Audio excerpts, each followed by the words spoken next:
corn cob pipe and the windows. What's up? Progress. It's not on the. All right.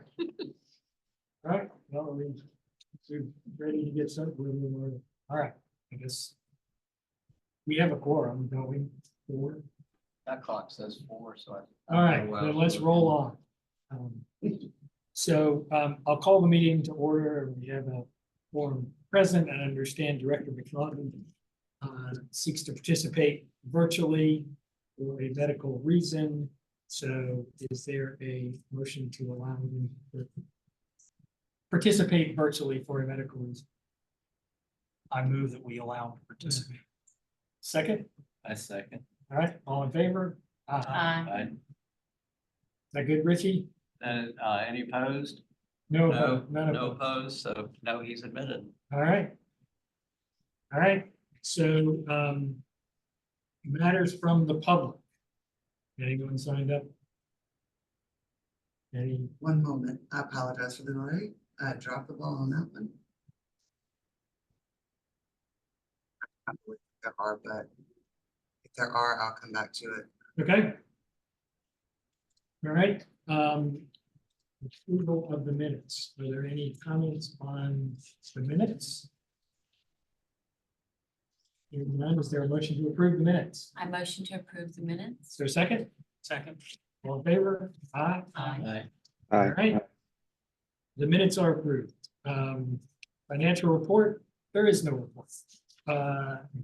As I understand it, the budget department is working to update their financial report, so we will cover the things that we want to cover. So at this point, it hadn't changed since the last meeting, so there was no need to bring it up. So on to new business. Election of a new vice chair. Unsurprisingly, no one jumped up when I sent out the email saying that we had a volunteer to be vice chair.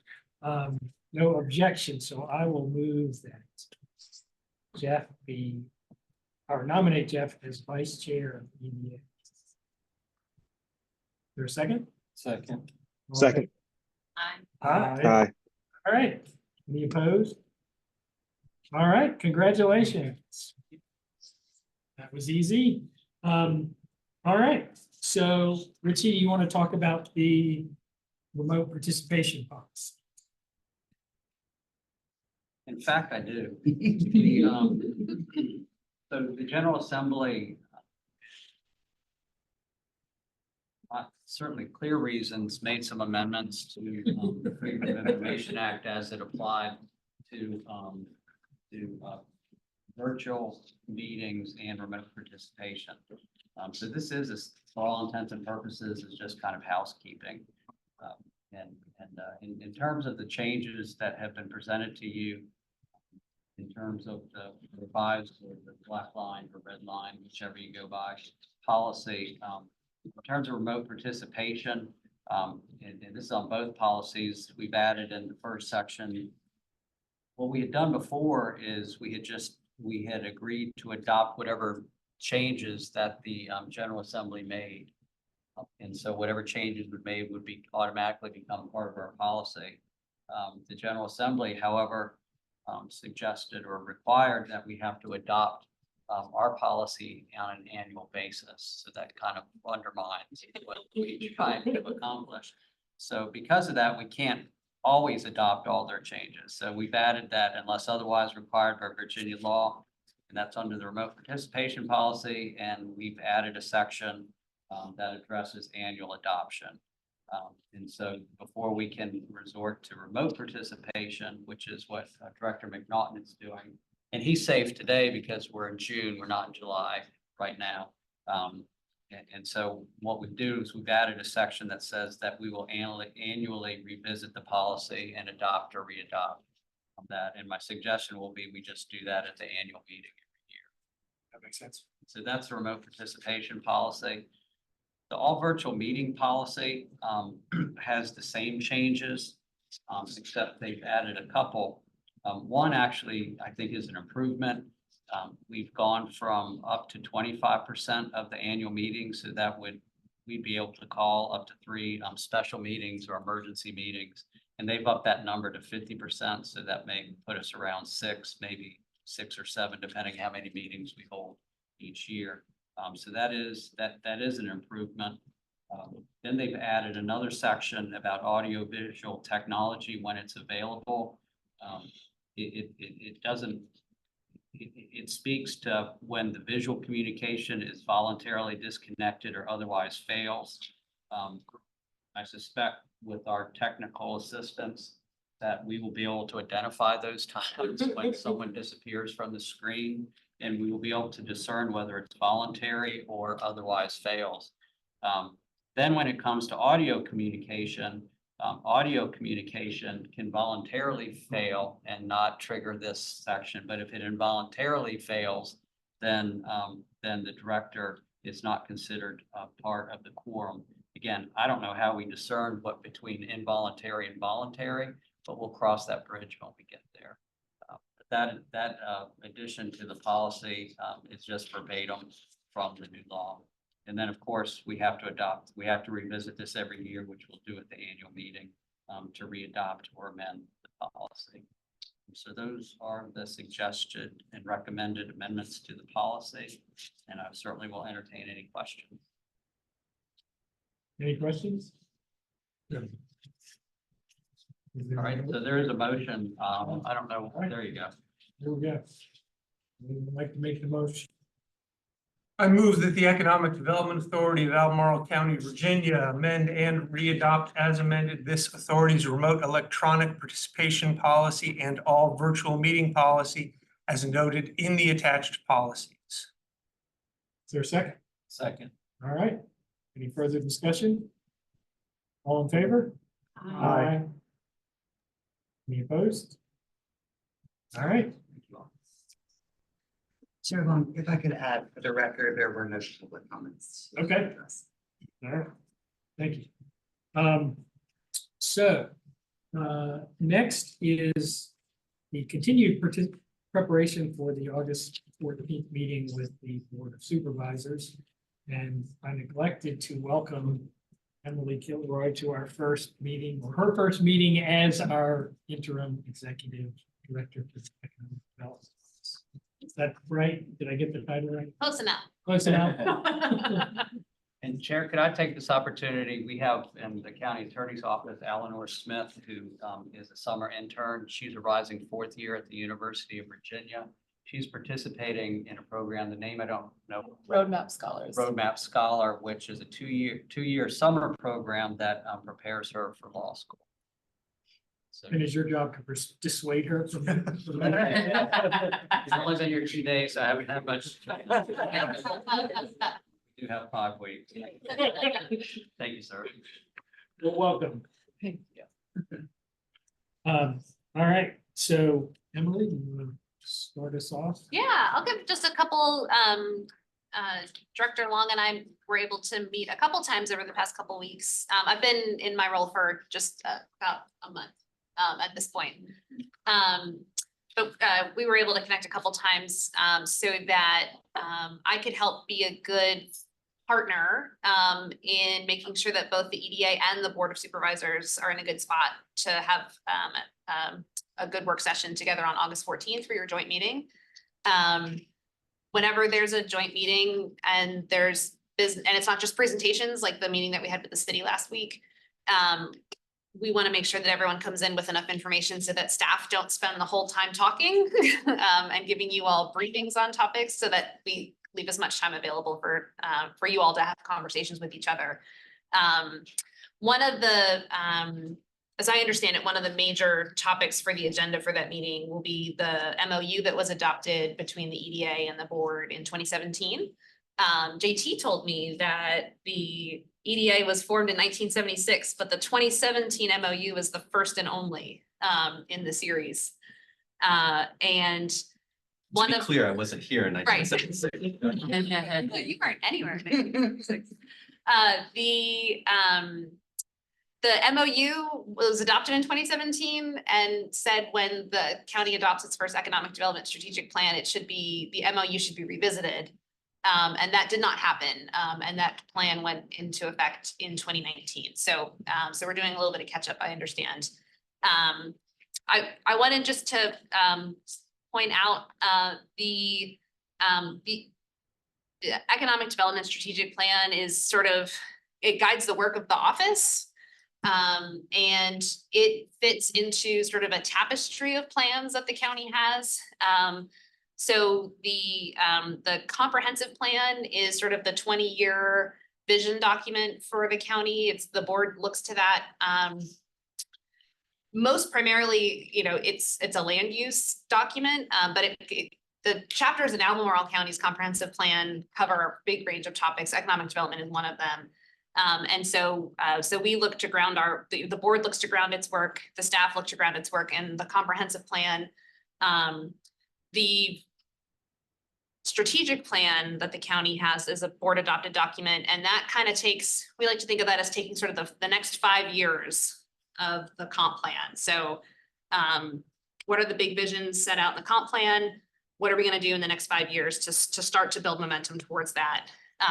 And so economic development is a key part of quality of life in the current strategic plan that the board has. And then, of course, we've got Project Enable, which is how the staff really specifically look at what is the work that we're supposed to be doing. And that Project Enable, we're now calling it 1.0, was adopted in 2018 to take effect in 2019. And at the time, it was supposed to just be a 3-year document. And then the pandemic, I think, kind of reset everyone's expectations for what made sense. And the work of the staff really pivoted during that time.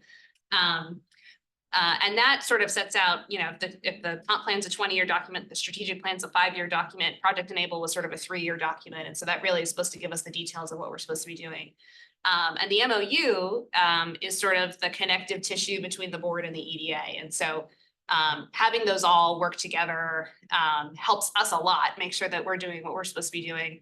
And I think it helps the board and the EDA as well. So we're excited about the opportunity to talk about that in August with the board of supervisors. And today, you know, was really an opportunity for you all to highlight the things that you really want to make sure that we cover in that discussion. I think heading into that joint meeting, we're not expecting to have a red line document for you all to be looking at, but really to sort of build consensus between the two bodies on what are the topics to work through to build a red line version that you all sort of after August 14th would work through at your meetings to get to a final resolved and adopted document.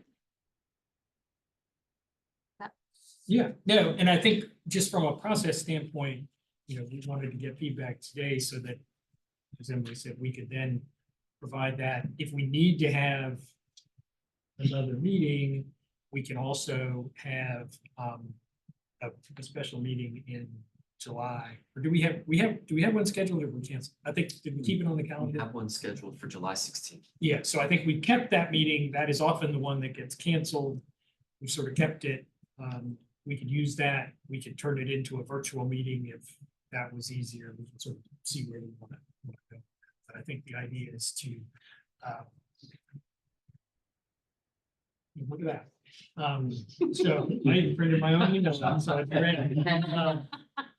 So I think that these are the things that I shared with the board members to sort of think about, some of which we've talked about and I've talked about with the Economic Development Office, and are the kinds of things that I think we need to talk about with the board. And you can sort of divide them into what are MOU type topics where we need to further define that, and then what are sort of the bigger picture. What does the board want us to do? What can we do? I've always felt it's important for us to be going in the same direction as the board and doing what the board wants us to do, just using the powers that under the statute we're allowed to use. And so, and you know, to give some history, as Emily pointed out, this MOU was new, and one of the reasons that it's in place was, you know, traditionally this EDA had not done much other than approve bonds, and that was really it. And as the county's overall focus shifted toward more economic development issues, we started to do more, we started to have more meetings, we started to get more involved, and the board wanted to make sure we were all sort of heading in the same direction. And there have been EDAs and other places that have done, because we are an independent body, that have done some, headed off on their own in different directions, and we wanted to be clear that that's something we were gonna do and that we do it. So, I don't know if others have thoughts beyond these, the specific things that they want to talk about. I think the one that I think is important, and obviously came up last week at our joint meeting, was the, you know, entrepreneurial ecosystem and how we're going to support that and what we need to do. There have been lots of discussions recently about that. There was a meeting hosted by the Central Virginia Small Business Development Center with various people in the community talking about what were the missing things in the community that we needed. And Emily and JT were there, I was there, there were people from the city, entrepreneurs, investors, all sorts of folks. And so that topic is out there along the lines of what's going on. So I think one of the things that I want to talk about is that how do we, along with the board, support that system, and what, you know, for instance, can we reach some agreements about how board authorized funds could be used? And because right now we tend to go through a process where, you know, it can be sometimes even back and forth as many as 2 times when the Board of Supervisors appropriates money, and then we have to vote on it, and sometimes they leave and go back again. So trying to streamline that in a way that the board is comfortable with and that we're acting in their direction, I think. And I'd like to add, I think you're kind of fishing all around it, that to have the global conversation in terms of forming a consensus about what smart growth looks like in Albemarle. Like, if you look at Project Enable, I mean, it's almost unbeatable with whoever produced it, and hopefully no one here is involved in producing it. It's very well written, thoughtfully done, but everything but the kitchen sink is in there. So there's no, when I first read it, when I joined the board, I mean, you can fit almost any initiative, any project, any interpretation of what growth looks like, whether it's adding population or adding businesses, whatever it is, housing, it's all in there. And I'm a little confused about what our mission, what we agree is our mission. And while we never get full buy-in on exactly what that is, because I tend to have my own, thoughts about it, which might vary with supervisors or board members, but I'd love to be pulling on the same oars there, just to have some very open conversation about what it looks like. And because my bias, I'll stop speaking in just a moment, but I guess my bias is I like to think about how do we help the people who are already in Albemarle. That's one of my focus areas, and I'd like to see how that fits into the other people's opinions on whether how much population do we want, who do we want to bring in, what kind of businesses do we want to bring, if any, all those things. That's what I'd like to have. I mean, I think you have it represented well in the list you've already provided, but that's on my mind. Yeah, and I do think, historically, the direction from the board, I think, to the development office has been that the focus was on growing the businesses here, not so much attracting and trying to bring in the outside businesses. It's how do we support the people here? How do we grow the businesses? But that was sort of the consensus of the board in years past. Whether it's currently the consensus of the board now, I don't know. I think that's what we want to get that guidance.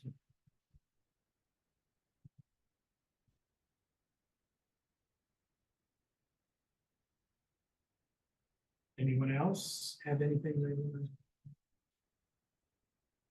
to bring up?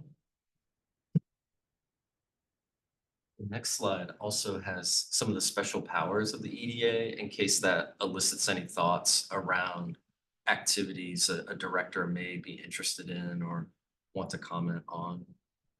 So I can toggle back and forth between these if it's helpful.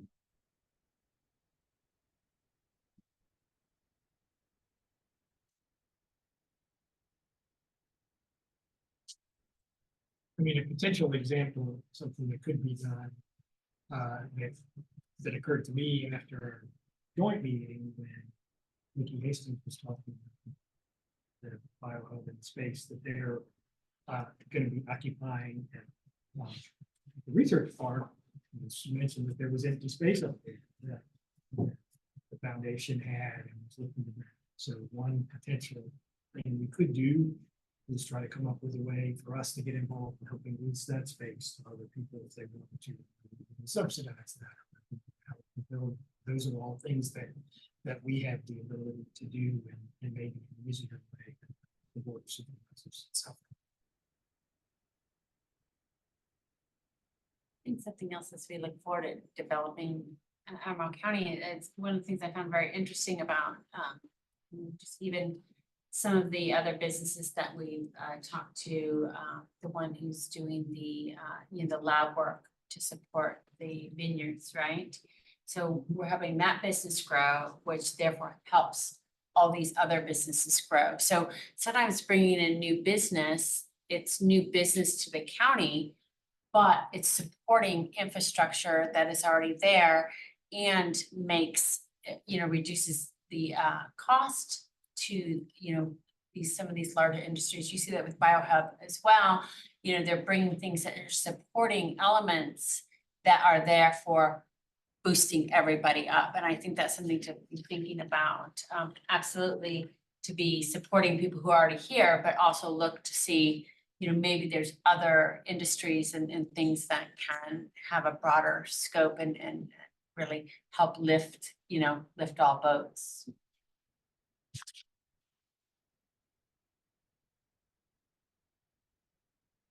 I've heard that concept referred to as cluster development, Okay. where you have the supporting organizations and businesses that are all intertwined, maybe not exactly the same. So in terms of the actual meeting itself, how do we anticipate that going? Are we gonna have a set of discussion points? How do those things, I'm trying to remember, I mean, we did one a long time ago and I don't remember much about it other than we had to all talk on microphones. And that's really challenging, but is there any thought about how that process works? Someone gonna sort of lead the discussion?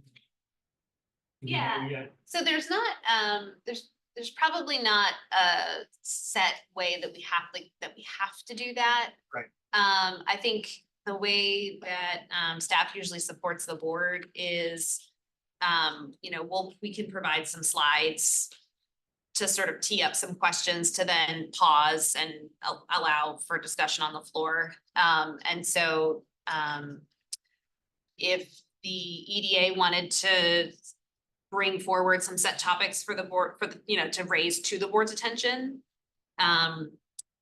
we could structure that as the EDA bringing those forward. If it's helpful to have staff kind of play that role, we can work together to build out what are those discussion points. Is it on the prior slide?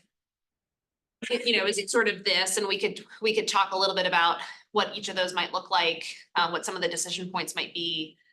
And then, probably take it kind of bullet by bullet and see, let the board have a reaction and sort of talk through anything that any concerns or support that they have. And then sort of let that dialogue flow from there.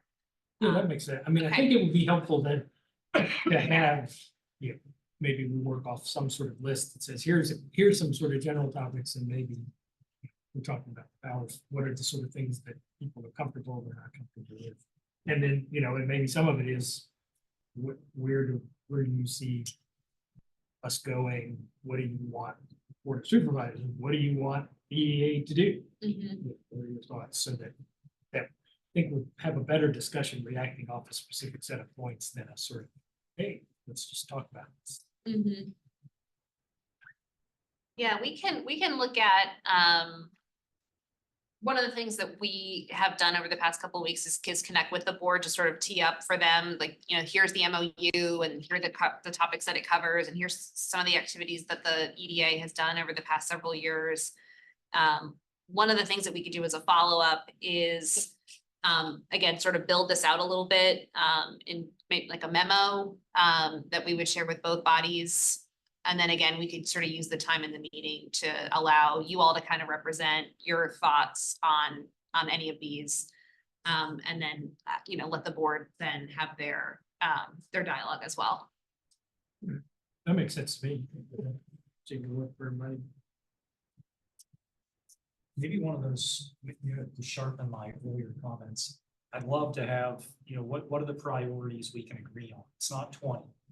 It's 3, it's 5, it's 7, so that we can compare what we're actually doing as a board against some standard we've agreed on is what we should focus on. And then I'll know when something comes before us, I'll be able to say, well, this doesn't really, you know, whatever, we can vote on it even in the affirmative, but we can say that we want more of this, less of this, whatever it is. So we know what we're supposed to be doing. One of the other topics on the agenda is, I don't know how much we've catching up. So sorry if you know all of this. As I said earlier, Project Enable was supposed to be a 3-year plan. And so 2019 to 2022. We know that it is time to update that, and we'd like to start that process later this summer. And using that joint meeting with the board of supervisors as sort of the kickoff point. And so what we were planning to do at that time was sort of step through sort of the schedule and process. And that document, I think, will help elicit what you're looking for sort of where are we supposed to be aiming our efforts? And the MOU, I think, is the more of a tool to help understand sort of the roles and responsibilities and the tools that you all have in your toolkit to help support that. So I think I view the MOU as more of the how do we work together, and the strategic plan as being sort of the what are we working on. Makes sense. And so so right now, I think there is a lot of opportunity to refine what's in that current strategic plan so that everyone has a better understanding of what is that vision. And you know, we can do so much. Economic development is such a broad field, but you can't do everything. And so where should we be focusing our efforts is really helpful guidance for us as well. I guess the way you could think about that, I think that's a really good way of dividing it up, is that, you know, the topic number 1 is sort of an MOU topic in the sense of here's a framework that they can decide to appropriate money and give us guidance on what to do. Whether it's supporting the entrepreneurial ecosystem, that's much more of a sort of Project Enable. That's your sort of goal. That's one of our things we want to focus on. I think that's a good way to think about it. And I think maybe it also helps us divide up our list, and maybe the broader topics sort of at the beginning, and then we can say, okay, well, then how do we tweak the MOU to allow us to do the things that we're talking about? But I think the more specifics come out in the Project Enable 2.0 development process. Do we have any feedback from the board of supervisors yet, from their team, about what they'd like us thinking about, or is that still coming? So we met with them to, again, sort of share what's in the current MOU, thinking specifically about the MOU, what's in there now, and we shared a similar version of this list with them as well, just to sort of tee them up to tee them up to be able to give feedback. So we didn't ask them in the moment to provide, you know, direction to us on anything. But again, really in more of a, you know, you probably haven't looked at this. If you weren't on the board in 2017, you may not have ever looked at this document. And so more of a familiarization at that point. Our goal over the next couple of weeks is to make sure, again, that if they have strong feedback to share, get that to staff so that we can share that with you all. And I would say sort of the same back to you all. If there's any strong feedback, you know, our number one priority as a body is, you know, bullets 2 and 5. That's great feedback for us so that we can, again, make sure that the board's aware of that and they can sort of come in with their thoughts sort of aligned. Yeah, I think only, I guess, 3 members of the current board of supervisors. Is that correct? So 3, probably didn't ever see.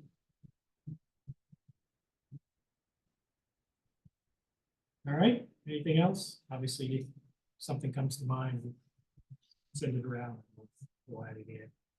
We try to work on having that document out somewhat in advance. Great. All right, staff report. All right. So hi. The first one. I am in this position for a 6-month term. As you know, we've had a couple of directors over the past 13 months or so. I have been with the county for almost 10 years. Most recently in the executive's office working on special projects in our legislative program. I've been on the Rivanna Futures team for almost 2 years. And so I had a close familiarity with at least one of the big projects that the Economic Development Office has been working on.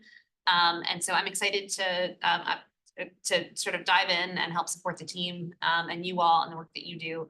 And tackle some really big projects. So we're really excited about the opportunities for a refresh on the strategic plan and also the MOU work that lies ahead. So that's exciting. So we've got the joint meeting on the 14th. It's from 5:30 to 7:30. It'll be in this room. Chair Long and I have talked about the need for snacks because that is absolutely during dinner time.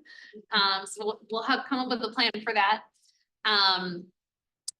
The staff over the past couple months, just to catch you up on some things that we've been working on, Ashley and JT presented at part of a cohort at the Community Investment Collaborative for entrepreneurs doing small businesses in our region. On registering a business and navigating the zoning process to make sure that you are operating a legal business in either the city or the county. Obviously, we focused our efforts on the county. Yes. Anything you guys want to add? How many? It was a big group. It was a big group. And they were all, it was really inspiring. There were probably 25, 30 entrepreneurs from across the region. And many of them, as you can imagine, especially those that are entrepreneurs of a food nature or a beverage nature, you know, there's a gray line. So they wanted to do business in both localities perhaps. And I think it gave a good opportunity to get both sides of how to navigate that operational process. The University of Virginia's Office of Supplier Diversity was there as well. And this is another example of the way that our office supports that entrepreneurial ecosystem that Don was referring to earlier with the entrepreneurial study, sports study. We, like Emily said, economic development is vast, but there's only so many things we can do, right? And we have to sometimes rely on other organizations and entities to provide that support when we don't have necessarily the bandwidth to do it. But it's always fun to show up and support those small businesses and see what's going on in the community. My favorite business was a mobile glass blower. That was so cool. So you could be at your vineyard drinking wine, blow a wine glass, and then taste wine out of it. So Burn yourself. The lawyer in me said, yeah, that seems like a really good idea to people who've been drinking clothes. with a lot of assistance, coaching, and supervision, was not unsupervised glass blowing. Yeah. Maybe painting. Yeah. And JT and Emily and many of the board attended the Charlottesville Business Innovation Council gala, depending on where you're from. Yeah, Just and what I- Chair Long was there. I don't, Tom, Yeah. would you like to talk about the evening? No, I thought it was a good event. It's always a nice event, a good chance to, I was really impressed by the number of members of the board of supervisors who were there, talking to people. It was really good. And we talked about what a supportive community we have. And it was really nice to see. And then JT and I were able to spend a day and a half down in Danville for the Virginia Economic Development Association summer meeting, hearing really amazing case studies and in a good setting for it with a theme of place-based economic development. So how are you leveraging the assets in your community to then foster a strong business environment? So Danville's downtown has had a very radical transformation over a relatively short time period. They talked about, the Danville team talked about, they went, when the tobacco industry and the textile industries both sort of left Danville, their whole downtown was warehouses to support those two industries. And so it was just a ghost town for quite a while. And they would go, members of the business community and local government would go and visit other downtowns that had revitalized, facing sort of similar industry upheaval. And when they were talking to folks, they would get really frustrated because everyone said, well, this is a 30-year turnaround. So, you know, the work that you're doing today is really for your kids and your grandkids, and it's not for you. And so get yourself in that mindset.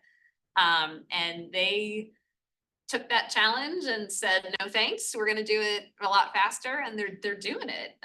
It was really incredible to see some of the work that they've been able to do, talk about strategic vision and aiming everyone in the same direction.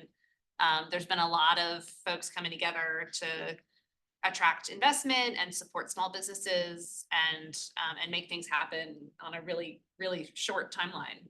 So I don't know if there's anything to highlight from you.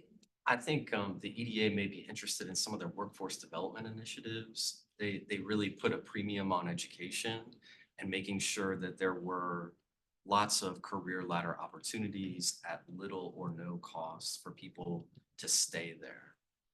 So if you were graduating from there, there was opportunity there and ways to enhance your skills and remain there. And that's something I've heard from our EDA before. So I took some notes about that. And yeah, it may come forward in the future.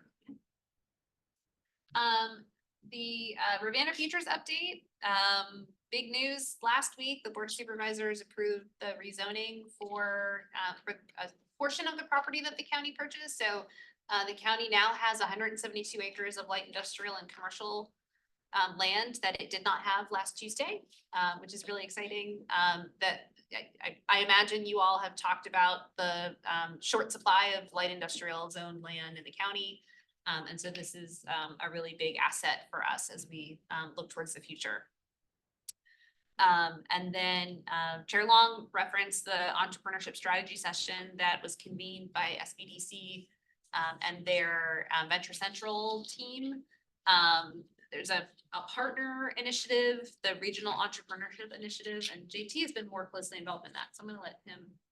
Yeah, that's a Go Virginia grant that you all heard presented here. And so that study's been completed, the results are being refined, and I think we can expect a presentation in the future around what are the gaps in our ecosystem, what are the opportunities, some of the things to touch on back what Ashley was talking about, what are the friction points between the people who live in the county but operate a business in the city, but want to grow into the county, but also are thinking about regional opportunities and interfacing with all of those different local governments. A role we could play would be trying to figure out how to make that a more seamless experience. Some examples are, there are things you could do in a city-based business that you couldn't do in the county. And so an entrepreneur may not know that and be expecting those income streams as they move into the county and find that that's not available to them. We could do more work to be getting ahead of those sorts of issues. So there's a lot more packed into the study, and I look forward to sharing it with everybody when it comes out. And that's our report. Any questions? All right, so next is the closed session. I'll make the motion. I move that the Albemarle County Economic Development Authority go into a closed meeting authorized by the Virginia Freedom of Information Act, section 2.2-3711A of the Code of Virginia, under subsection 5 and 6, to discuss and consider the expansion of an existing Albemarle County business project. No previous announcement has been made of its interest in expanding its facilities in Albemarle County. And the investment of public funds to support that expansion and the bargaining is involved, and where, if made public, initially would adversely affect the financial interests of EDA and Albemarle County. Is there a second? Second. All in favor? Aye. Aye. Opposed? Nope. None. Sorry, I didn't mean to vote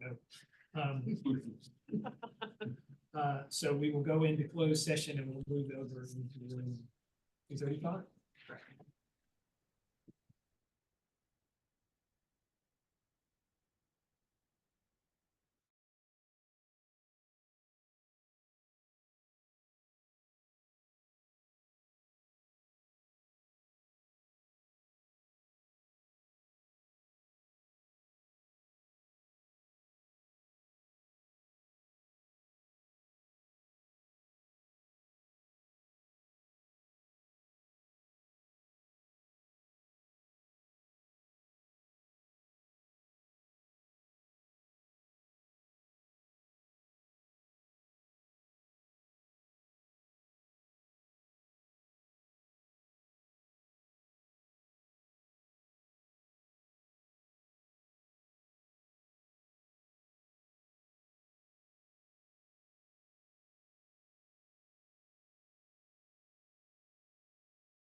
All right.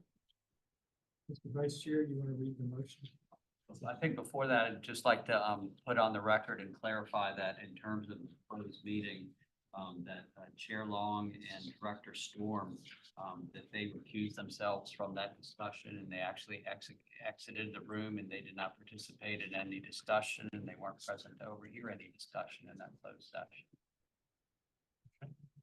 I move that the EDA certify by recorded vote that to the best of each director's knowledge, only public business matters lawfully exempted from the open meeting requirements of the Virginia Freedom of Information Act and identified in the motion authorizing the closed meeting were heard, discussed, or considered in the closed meeting. And we'll do a roll call. Director McNaughton. Aye.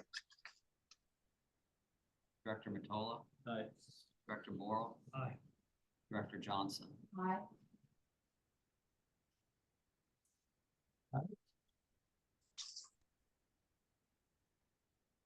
Any unfinished business? Anything else? All right. Then, other matters, anything else that you have to bring up? So as I said, our next meeting is July 16th.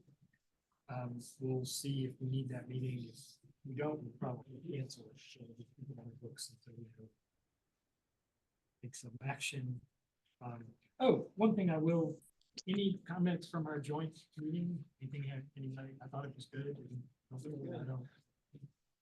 I don't have anything in particular, but I think it was good that we had it, and I hope we can do it again in the future. Yeah, maybe even a brief opportunity for some unscripted exchange in the future, be cool, just to, talk about whatever's on their minds and board. Maybe it's just the chairs talking about giving each other an update. So that would have been, we can make the minutes and everything, introductions for future. Yeah, that's good. And I apologize for missing it. I had a total calendar snafu. I mean, it was sort of lucky that we could do it on such short notice and everyone was able to make it sort of happen. I think if we'd been planning for months, it might not have worked. Yeah. All right, well, that's all I've got. There's nothing else, then we will be adjourned. All right. Thanks, everybody. Thank you.